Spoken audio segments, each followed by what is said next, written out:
Chapter 1. The air in the command bridge was thick with the high-pitched shriek of metal being torn apart. A massive, bone-rattling impact slammed into the deck, followed by a long, ringing silence. My skull pounded in time with the dying pulse of the ship's emergency lighting. Every breath I took tasted like ionized air and burnt circuitry. My HUD flickered across my visor, bathing my vision in jagged, red warnings.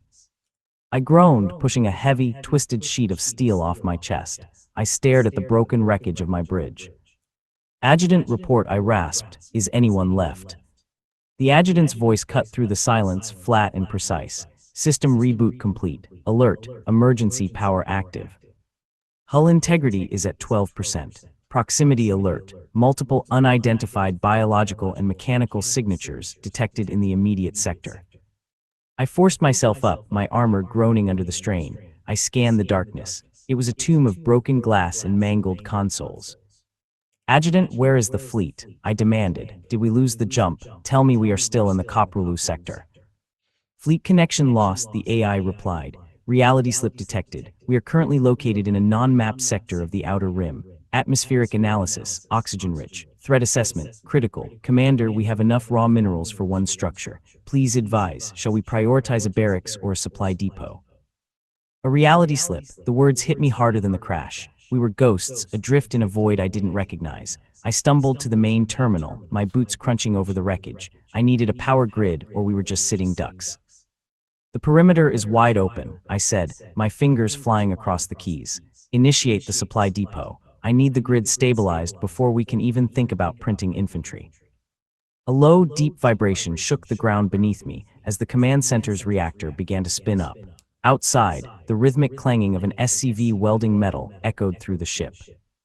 "Supply depot construction initiated," the adjutant announced. "Warning, seismic disturbances detected. Incoming hostile force identified as B1 series droids. Estimated time to contact, 4 minutes. Droids? I had never heard of a B1 series chassis. The galaxy out here was already noisy, and I had just announced my arrival with a burning crater. I racked the slide on my pistol, the mechanical click sounding unnervingly loud in the dying ship.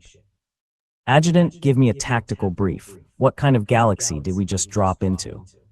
Scanning, the AI responded. "The local dominant forces utilize high-energy directed plasma. They do not utilize Vespene. Commander, the local entities appear to be fighting a large-scale war. We are positioned in the center of their primary theater of operations.